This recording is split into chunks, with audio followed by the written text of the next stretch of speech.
Hey, baby.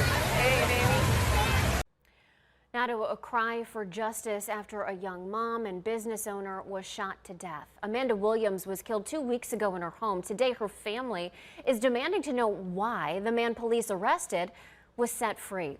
Our Harry Boomer was there as the community, Harry, joined a local pastor to call for action. That is right. Pastor R.A. Vernon of the Word Church led a campaign to call the county prosecutor to see if he could get justice for Amanda Williams. Amanda Williams, the guy who did this, admittedly so. They want to get him back behind bars. He claimed self-defense after shooting her to death in her Warrensville Heights home. I have to live the rest of my life knowing that I wasn't there for my baby. She must have been terrified. She must have been terrified for her children downstairs. Amanda Williams' mom showing raw emotion. Her daughter shot and killed back on October 9th. Police arrested but then later released Williams' fiancé. We're not naming him because he's not been charged or indicted. Today, family and friends joined Pastor R.A. Vernon of the Word Church demanding justice, claiming Amanda was the victim of domestic violence before she was killed. What did I see? I saw a pattern of domestic abuse. Watch this whole pattern of abuse, apology. Abuse, apology. Amanda's daughter fought back tears. I'm speaking for my mom, because she's not here to tell her story. My mom did not deserve this at all. She was the best person, the most loved. I thank you guys for the support. Amanda's daughter left this police station expressing optimism that her mom will get justice. Pastor Vernon says he shared with the police pictures and texts that will prove what he's saying, that she was murdered without cause. It was just after 11:30 p.m. on October 10th, 2023, when the quiet suburb of Warrensville Heights, Ohio, broke into chaos. The sound of 6 gunshots echoed through the neighborhood, followed by a frantic 911 call from a man claiming he had no choice but to defend himself. Inside the home on Sunset Drive, police discovered 46-year-old Amanda Williams, a well-known hairstylist, business owner, and community figure, lying motionless on the floor, fatally shot multiple times. Her fiancé, 41-year-old Terrell Edwards, stood nearby, the gun still warm in his hand. He told officers Amanda had come at him with a knife. He said he acted out of fear. He said it was self-defense. But investigators soon began to uncover evidence that would raise questions about what truly happened in those final minutes. Surveillance footage from inside the home showed Amanda holding a knife, but not lunging. The distance between them was clear. No warning was heard, no attempt to retreat seen.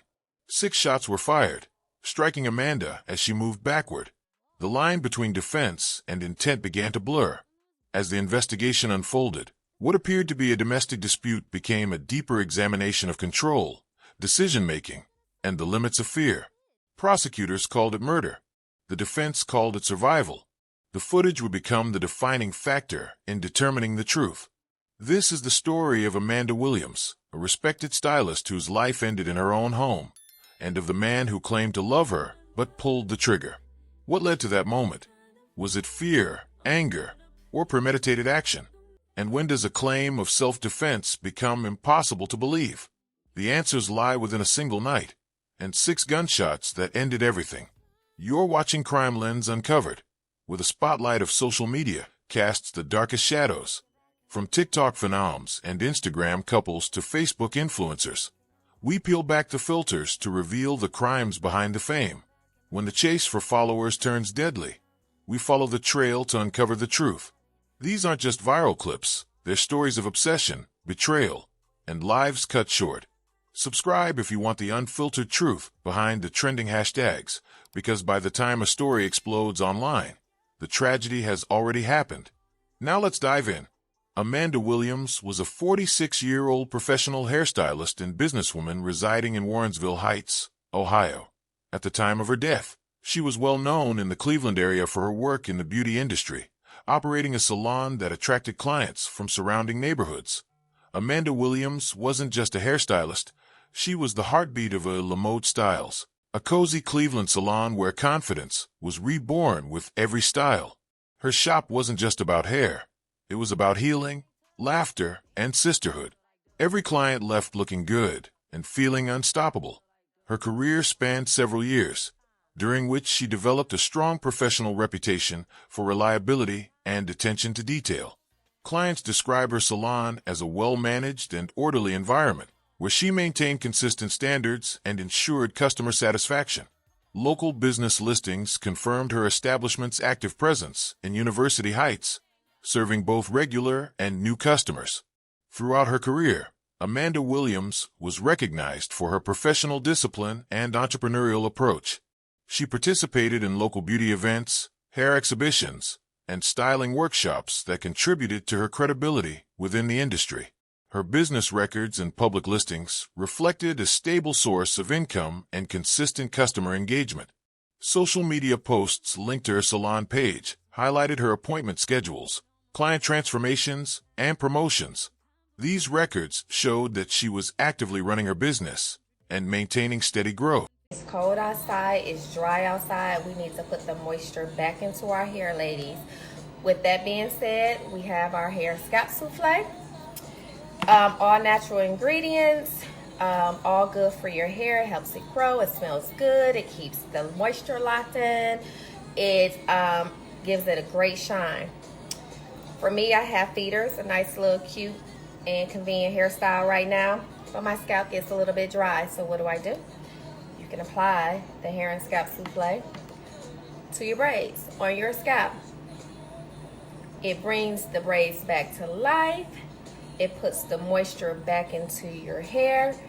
It takes the white dandruff away, and it gets you all the way Financially, together. Amanda Williams was self-sufficient and responsible for her business operations. She managed her salon independently, handling marketing, scheduling, and finances without external support. Her co-workers and long-term clients described her as organized, punctual, and dedicated to her profession. She maintained a predictable daily routine that included early openings, late closings, and time reserved for her regular customers.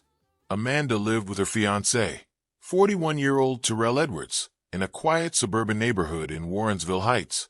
Their engagement had been known to friends and relatives, though details about the timeline of their relationship remained limited.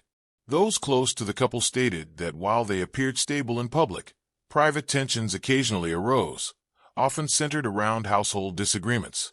Neighbors later reported hearing verbal arguments on several occasions, but no prior incidents of violence or law enforcement involvement. Amanda maintained close communication with her family and friends, frequently speaking with relatives and clients outside of business hours. Investigators reviewing her digital activity found that she had maintained regular social media updates focused exclusively on her work, with no signs of distress or changes in behavior leading up to the night of the incident. Her calendar records and salon bookings indicated an uninterrupted professional schedule. Autopsy and investigative findings later confirmed that Amanda Williams had no documented history of substance abuse, medical instability, or prior law enforcement encounters. She lived a structured lifestyle centered on her work and personal relationships. Her stability, independence, and consistent activity within her community contrasted with the circumstances surrounding her death, which occurred without any recorded escalation or prior police intervention. Amanda Williams' background established her as a self-reliant, successful professional whose life and career had been defined by long-term consistency. Her sudden death inside her home would later raise significant questions about the dynamics of her relationship with Terrell Edwards and how a domestic dispute between two adults with no prior violent record escalated into a fatal confrontation.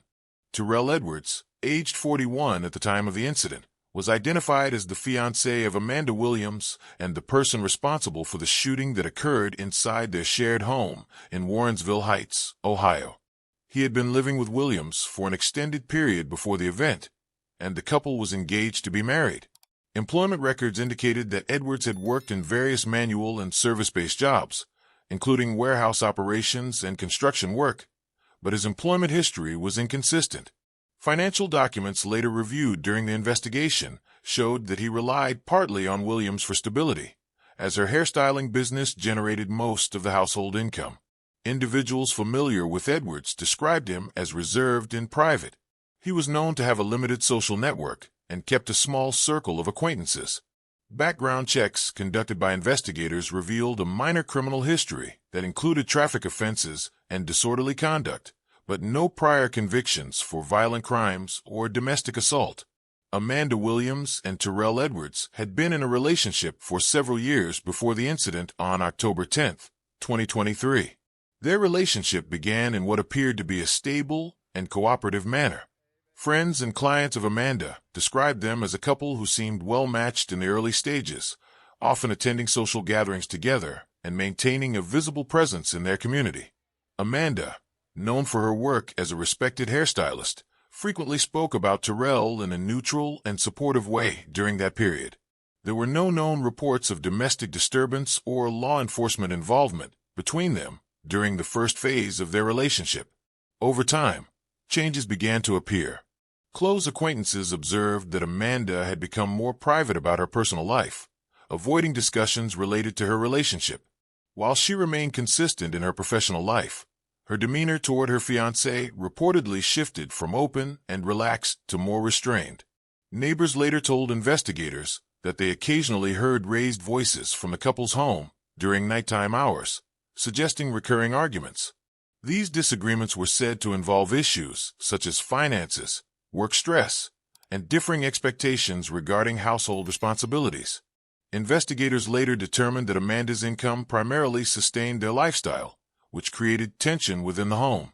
As months passed, Amanda began spending extended hours at her salon, which friends interpreted as an effort to maintain distance from increasing tension at home. Text messages and call logs reviewed by investigators revealed ongoing arguments between the couple, often focused on trust and communication problems. Edwards expressed feelings of being neglected, while Amanda indicated frustration with his confrontational tone and lack of consistency in work. Despite these disputes, there were no direct reports of physical violence before the shooting. Prosecutors later referenced this timeline to show a progressive decline in the relationship's stability. Witness statements described a shift from mutual dependence to regular conflict. The evidence showed that both individuals became distant, with communication deteriorating over time.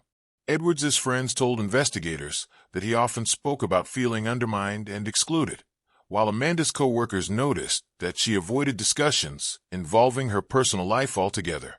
This behavioral contrast suggested ongoing strain, rather than isolated disagreements.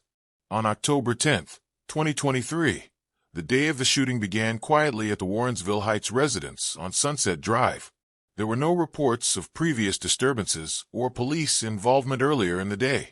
Amanda Williams, 46, completed her salon work and returned home in the evening. Her fiancé, 41-year-old Terrell Edwards, was already at the house. Throughout the evening, the two remained indoors. Later evidence from home surveillance and witness interviews established that an argument developed between them shortly before midnight. The interior cameras installed in the living area and kitchen provided the clearest timeline of what took place. At approximately 10:45 p.m., both individuals were visible in the kitchen. Williams appeared to be speaking in an agitated manner while holding a knife near the counter. Edwards was positioned at a distance, standing near the adjoining hallway. The footage recorded no physical contact, and Williams did not move aggressively toward him. After several minutes of argument, Edwards left the room and returned carrying a firearm. At 11:37 p.m., the confrontation reached its peak. Edwards raised his handgun and fired 6 rounds in rapid succession. Williams fell to the floor after the first shots were fired, and the final bullets struck her as she was already collapsing. The time between the first and last shot was less than 10 seconds. The trajectory analysis conducted later by forensic investigators confirmed that the shots were fired from more than 5 feet away, indicating that there was no immediate physical threat at the time of discharge. The knife was found several feet from where Williams fell, not within her grasp or near the shooting position. The layout of the kitchen and the direction of bullet impacts demonstrated that she was positioned away from Edwards when the shots were fired. No signs of physical struggle or forced contact were identified. Immediately after the shooting, Edwards contacted 911 and informed dispatchers that he had shot his fiancée, claiming self-defense. He remained on the call until officers arrived, repeatedly stating that she had threatened him with a knife. Responding officers secured the scene and detained him without resistance. The firearm was recovered on the counter, with 6 spent shell casings located around the kitchen area. Investigators documented the position of the victim, weapon placement, and shell casings before removing the body for autopsy. Preliminary findings indicated that several of the bullets struck vital organs, leading to instant incapacitation. Evidence collected at the scene, including the home surveillance footage, was later submitted for review. After the scene was secured, detectives from the Cuyahoga County Major Crimes Unit began a comprehensive investigation to determine the circumstances surrounding Amanda Williams' death.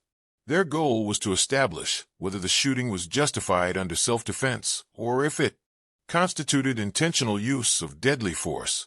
Evidence collection followed standard protocol, with every item documented and logged into the evidence system for forensic analysis.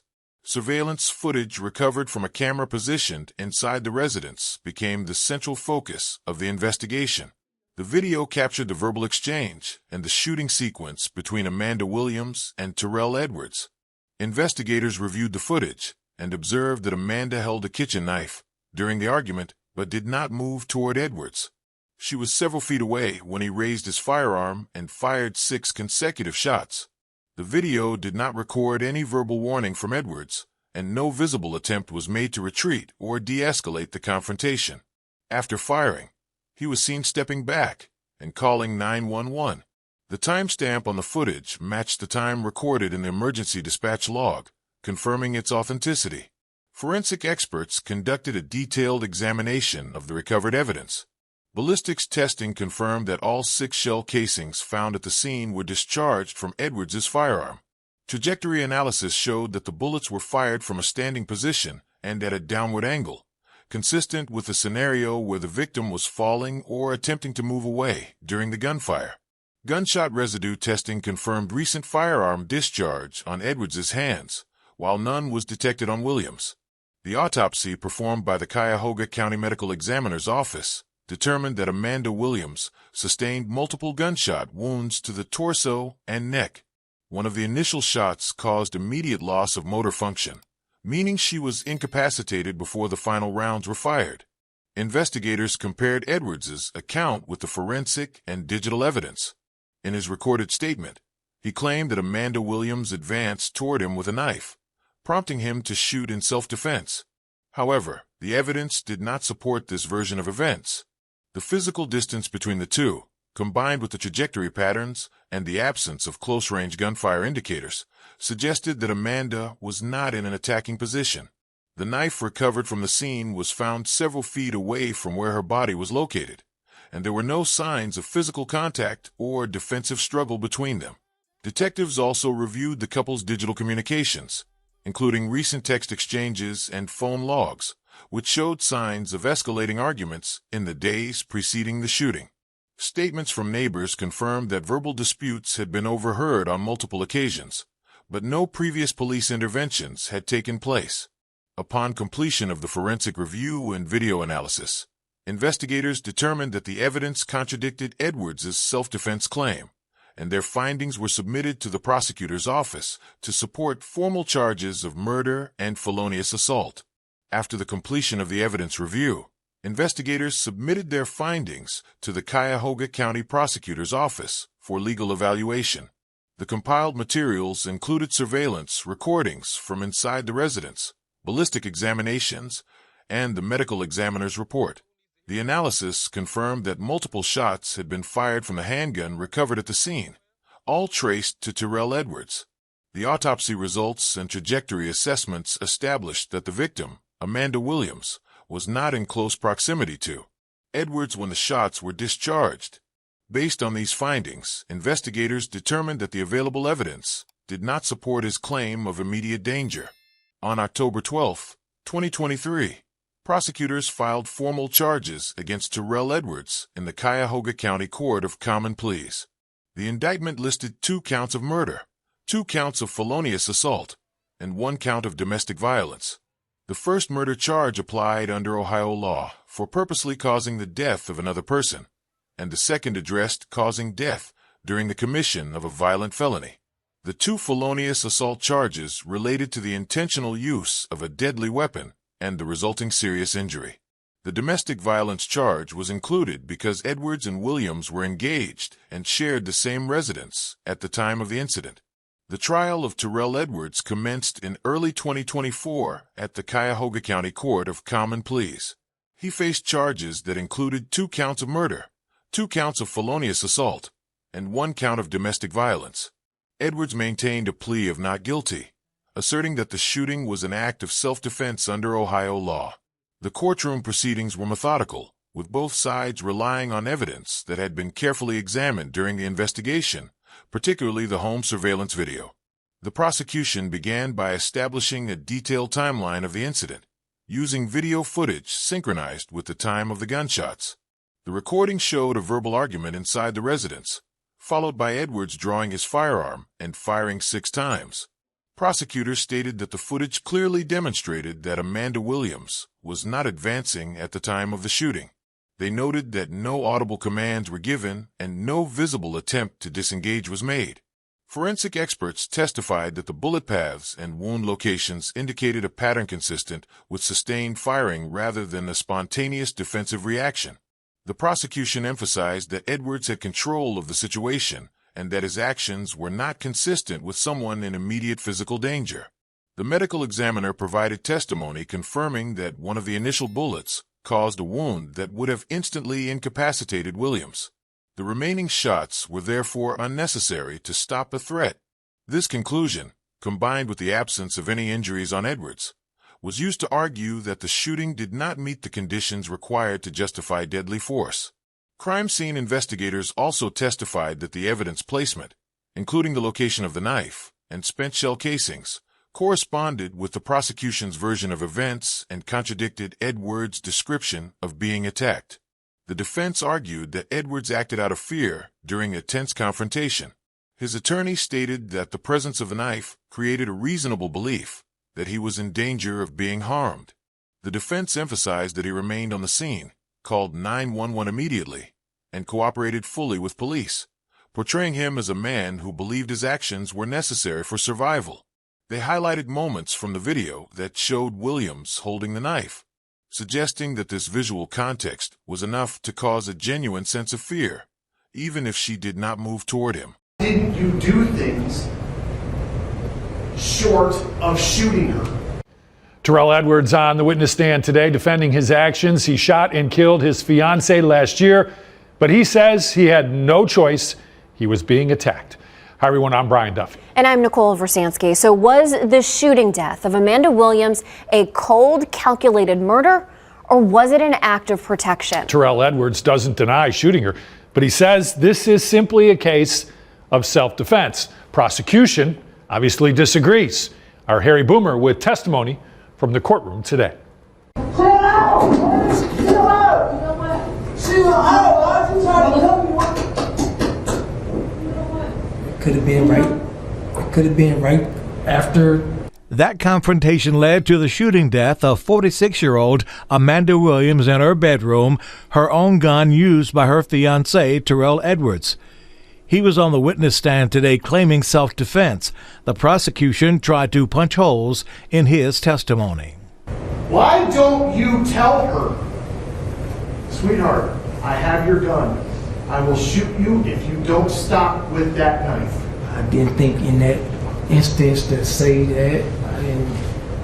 You didn't think, you just said you were de-escalating by telling her to chill out.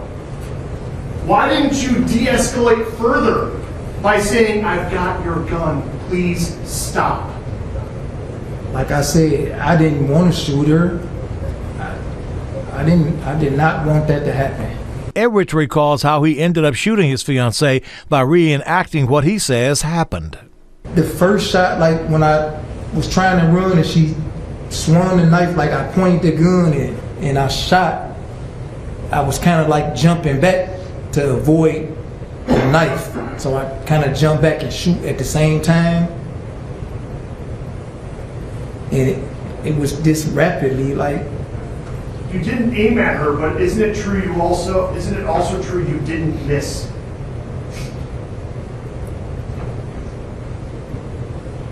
The autopsy, it like I say, it was rapid.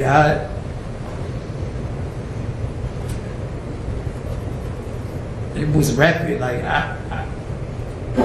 I guess it didn't miss.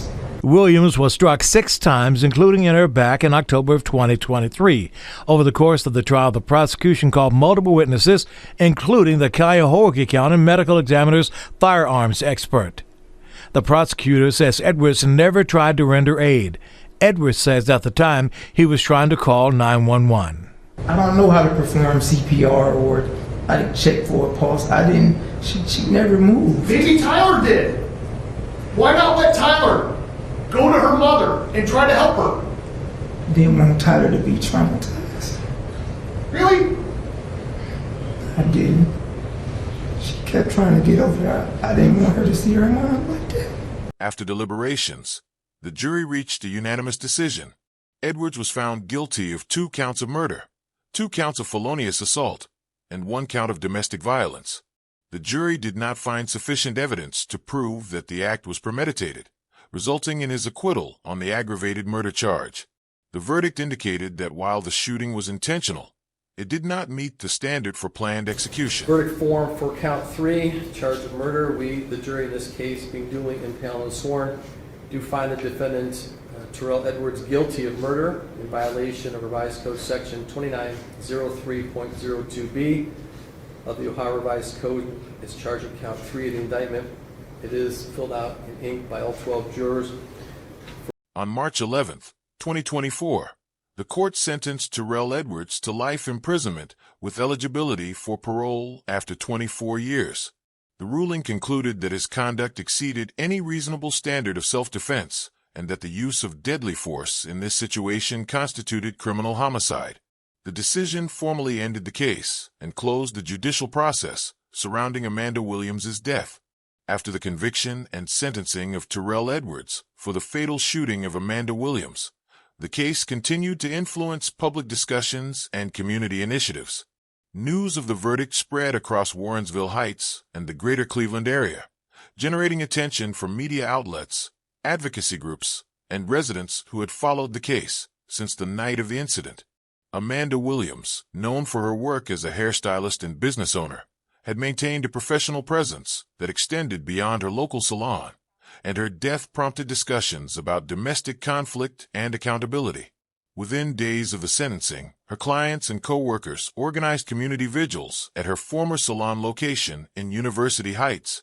Attendees placed candles, photographs, and notes at the site to acknowledge her contributions to the local beauty industry.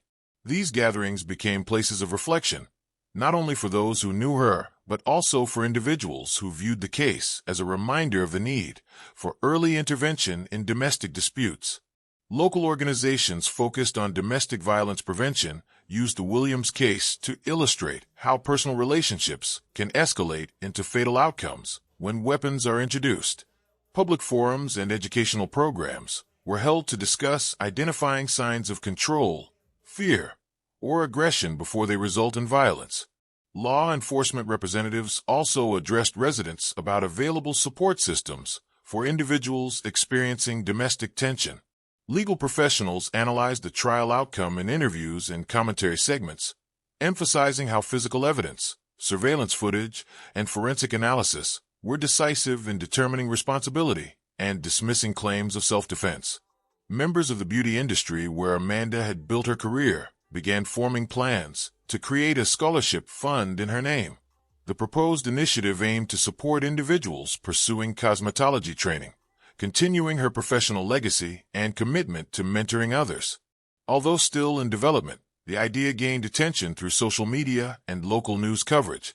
The case also spurred digital conversations about Ohio's legal system, domestic violence statutes, and firearm access.